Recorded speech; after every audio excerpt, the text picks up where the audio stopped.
suatu cabang ilmu bumi yang dikembangkan oleh Frederick. Pengertian geopolitik adalah suatu studi yang mengkaji masalah-masalah yang ketiga proses pertahanan. Proses pertahanan dan keamanan di sini kita lanjutkan geopolitik Indonesia.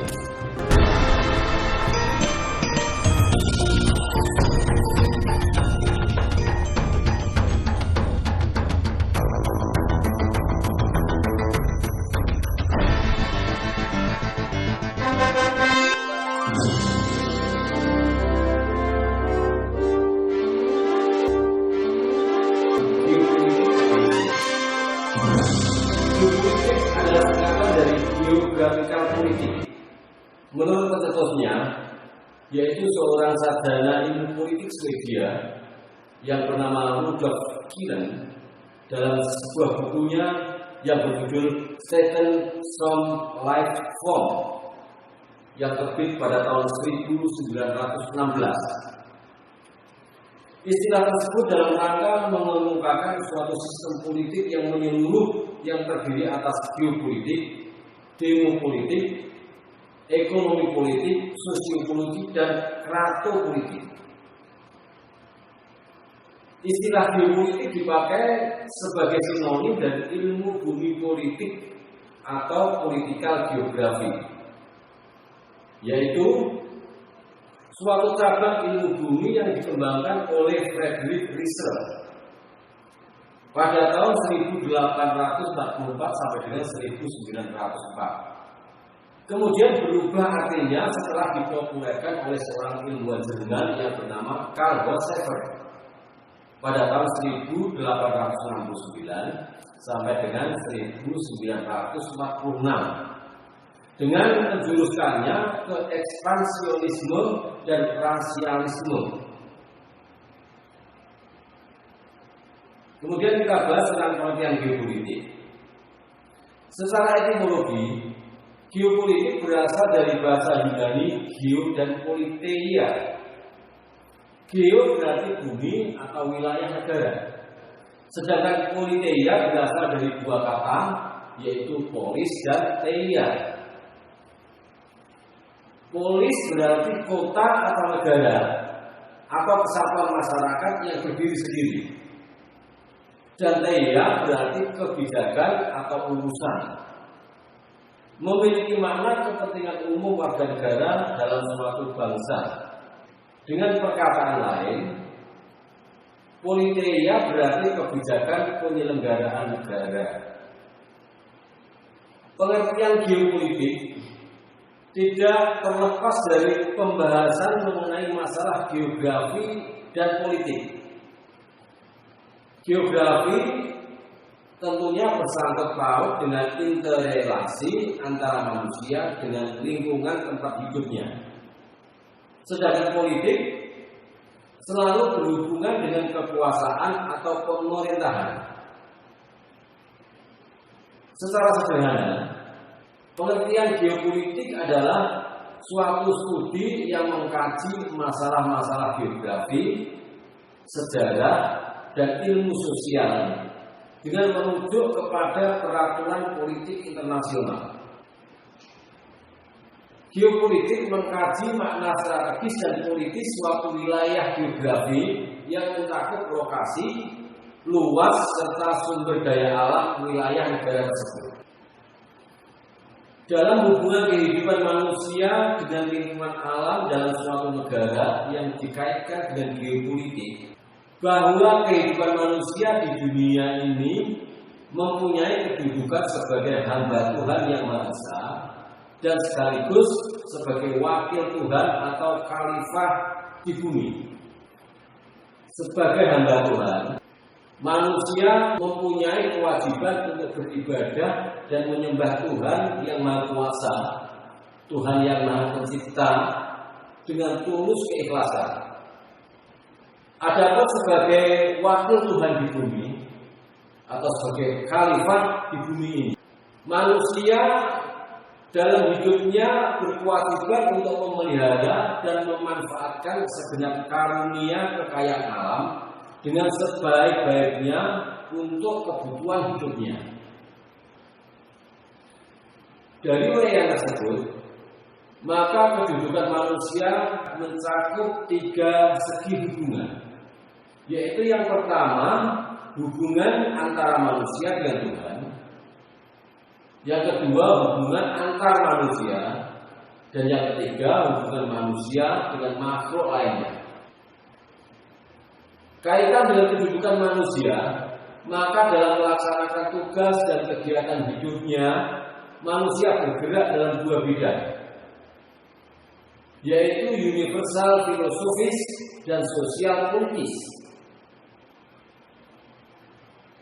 Bidang universal filosofis bersifat transenden dan idealistik, misalnya dalam bentuk aspirasi bangsa. Aspirasi bangsa ini menjadi dasar wawasan nasional bangsa Indonesia dalam kaitannya dengan wilayah Nusantara. Sedangkan dalam bidang sosial politik bersifat imanen dan realistis, yang bersifat lebih nyata dan dapat dirasakan. Misalnya, aturan hukum dan peraturan perundang-undangan yang berlaku dalam kehidupan berbangsa dan bernegara sebagai produk politik.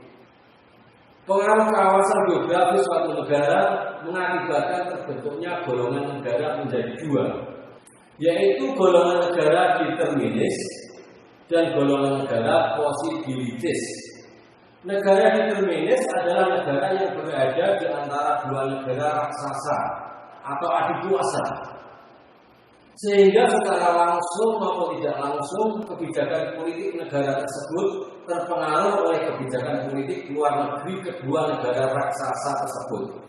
Sedangkan yang kedua, golongan negara posibilitis, yaitu negara yang tidak mendapatkan dampak terlalu besar dari keberadaan negara adik kuasa karena letak geografisnya tidak berdekatan, sehingga yang cukup dominan dalam mempengaruhi keadaan negara ini adalah faktor-faktor ideologi, politik, sosial budaya, dan militer. Sebagai pedoman dalam memperjuangkan kepentingan nasional, bangsa Indonesia memiliki wawasan nasional yang berpijak pada wujud wilayah Nusantara, atau yang sering disebut dengan wawasan Nusantara. Kepentingan yang paling mendasar bangsa Indonesia adalah upaya menjamin persatuan dan kesatuan wilayah, bangsa, dan segenap aspek kehidupan nasional yang mengarah pada tercapainya tujuan nasional.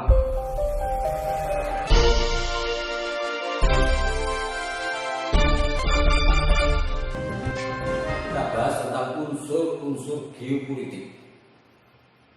Istilah geopolitik yang semula sebagai ilmu bumi politik kemudian berkembang menjadi pengetahuan tentang sesuatu yang berhubungan dengan konstelasi ciri khas negara, yaitu bentuk, luas, letak, iklim, dan sumber daya alam.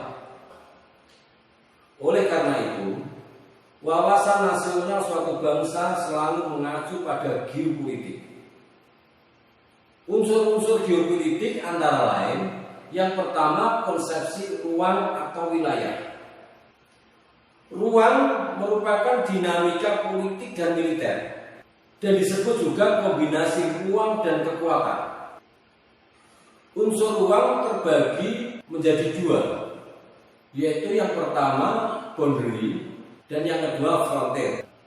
Yang kedua konsepsi politik kekuatan atau mencakup politik, ekonomi, dan militer.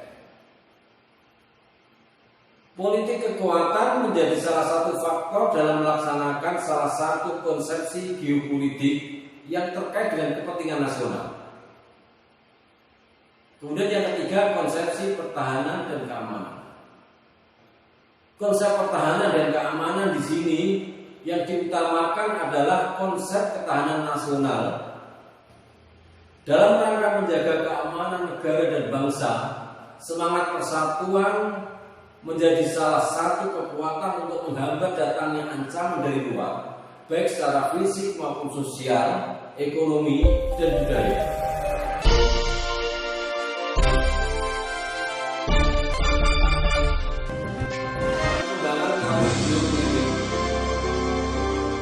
Konsep geopolitik lahir di Jerman pada akhir abad ke-19 atau awal abad ke-20. Semula, geopolitik adalah ilmu bumi politik yang membahas masalah politik dalam suatu negara. Namun dalam perjalanan dari waktu ke waktu, geopolitik menjadi ajaran yang melegitimasi hukum ekspansi suatu negara. Hal ini tidak bisa lepas dari pemikiran para ahli. Di antaranya, yang pertama, Friedrich Ratzel yang menyampaikan pemahaman tentang teori ruang. Melalui karyanya yang berjudul Political Geography atau Ilmu Bumi Politik, Friedrich Ratzel mempelajari fenomena geografi dari aspek politik. Menurut beliau, bahwa negara dalam hal-hal tertentu dapat disamakan dengan organisme, yaitu mengalami fase kehidupan dalam kombinasi dua atau lebih, antara lahir, tumbuh, berkembang, mempertahankan hidup, mencapai puncak kejayaan, tetapi dapat juga surut dan akhirnya mati. Inti ajaran Friedrich Ratzel adalah teori ruang yang ditempati oleh kelompok-kelompok politik atau negara yang mengembangkan hukum ekspansionisme baik di bidang gagasan, kegiatan perutusan, dan produk yang harus diimbangi dengan pemekaran atau perluasan wilayah. Friedrich Ratzel memprediksi bahwa pada akhirnya di dunia ini hanya tinggal negara unggul yang bisa bertahan hidup dan menjamin kelangsungan hidupnya. Kebutuhan itu didapat dari sumber daya alam. Apabila kebutuhan itu tidak terpenuhi dari sumber kekayaan alam dalam negeri, maka suatu bangsa akan mencari pemenuhan kebutuhan kekayaan alam dari luar wilayahnya atau melakukan ekspansi ke wilayah lain atau negara lain. Kemudian yang kedua, menurut Rudolf Killen yang menyampaikan teori kekuatan. Karyanya yang berjudul Geografi Politikal merupakan pengembangan dari teori karya Friedrich Ratzel. Rudolf Killen mengatakan bahwa negara tidak saja merupakan suatu organisme, tetapi juga memiliki kemampuan intelektual. Menurut Rudolf Killen, bahwa negara merupakan suatu sistem politik atau pemerintahan yang dirumuskan melalui 5 pembidangan, yaitu yang pertama kartopolitik atau politik pemerintahan, yang kedua ekonomi politik, yang ketiga sosiopolitik, yang keempat demopolitik, dan yang kelima geopolitik. Inti ajaran Killen adalah pengembangan kekuatan nasional. Menurut Rudolf Killen, untuk menjaga kelangsungan hidup suatu bangsa, negara harus mampu mengembangkan seluruh potensi kekuatan nasionalnya untuk mencapai swasembada secara terus-menerus dan tidak bergantung pada sumber pembekalan dari luar. Dampak dari pengembangan kekuatan nasional memberikan 2 arti penting, yaitu yang pertama ke dalam, mampu menumbuhkan kesatuan dan persatuan yang harmonis, dan yang kedua, dampak yang keluar. Dalam pemekaran wilayah dapat memperoleh batas-batas yang jelas dengan negara-negara di sekitarnya. Rudolf Killen memprediksi bahwa pergulatan antara kekuatan kontinental atau kekuatan darat dengan kekuatan maritim atau kekuatan laut pada akhirnya akan dimenangkan oleh kekuatan kontinental sekaligus menguasai pengawasan di laut. Yang ketiga, pemikiran dari Karl Hossever dalam teori ekspansionisme. Karl Hossever mengajarkan paham geopolitik sebagai ajaran ekspansionisme dalam bentuk politik geografi. Ajaran Hossever menitik beratkan pada soal-soal strategi perbatasan, ruang hidup bangsa dan tekanan rasial, ekonomi dan sosial sebagai faktor yang mengharuskan pembagian baru kekayaan dunia. Pokok-pokok teori Hossever pada dasarnya merupakan penyempurnaan dari teori Rudolf Killen, yaitu yang pertama, kekuasaan imperium daratan pada akhirnya akan menguasai imperium lautan. Dan yang kedua, akan timbul negara-negara besar di Eropa, Asia, dan Afrika. Bertolak dari pemikiran tersebut di atas, maka kemudian muncullah teori wawasan. Berdasarkan wilayahnya, teori wawasan dibagi menjadi 3 wilayah, yaitu yang pertama daerah poros atau daerah jantung atau head rimland. Yang kedua daerah bulan sabit dalam atau inner rimland. Yang ketiga daerah sabit luar atau outer rimland. Teori-teori atas wawasan ini kemudian disampaikan oleh beberapa ahli. Yang pertama oleh Halford Mackinder dengan teori wawasan benua. Mackinder merupakan penganut teori kekuatan. Ajarannya melahirkan teori daerah jantung atau wawasan benua sebagai konsep pengembangan kekuatan darat. Menurut Mackinder dalam teorinya, apabila ingin menguasai dunia, suatu bangsa harus menguasai daerah jantung, dan untuk itu diperlukan kekuatan darat yang memadai.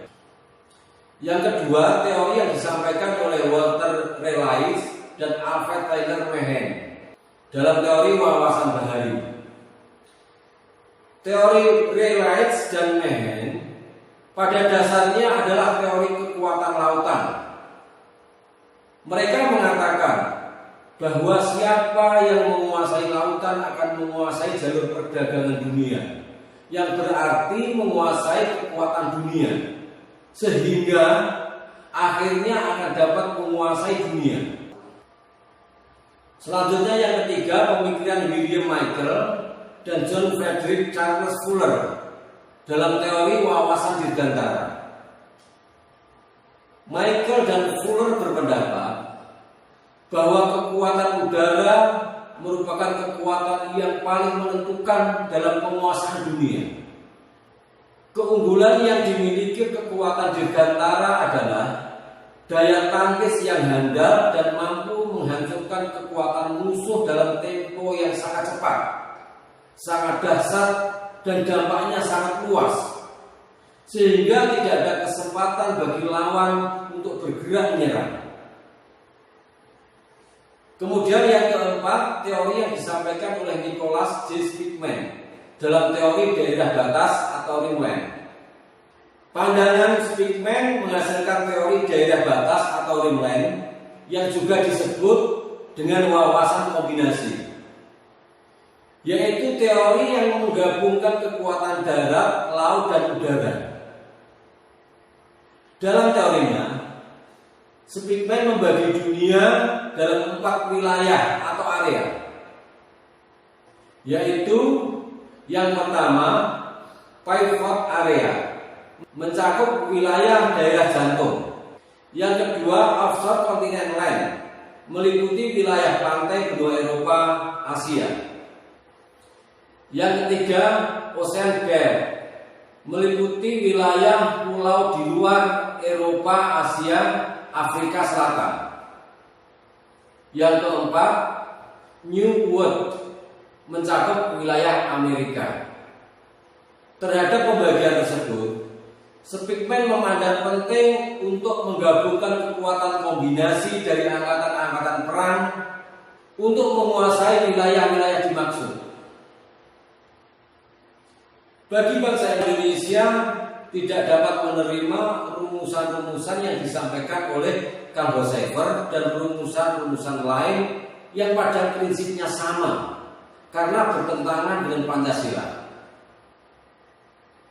Bagi bangsa Indonesia, geopolitik merupakan pandangan baru dalam mempertimbangkan faktor-faktor geografis wilayah negara untuk mencapai tujuan nasionalnya. Lebih jelasnya, geopolitik adalah kebijaksanaan dalam mencapai tujuan nasional dengan memanfaatkan keuntungan letak geografis negara berdasarkan pengetahuan ilmiah tentang kondisi geografis negara tersebut.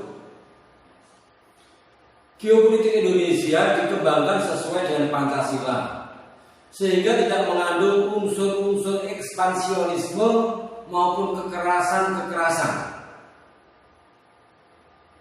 Geopolitik dan geostrategi bagi bangsa Indonesia hanya merupakan pembenaran dari kepentingan-kepentingan dan cita-cita nasional. Agar dapat berhasil guna, maka bangsa Indonesia harus memiliki kemampuan-kemampuan statis maupun kemampuan dinamis di bidang kesejahteraan dan keamanan.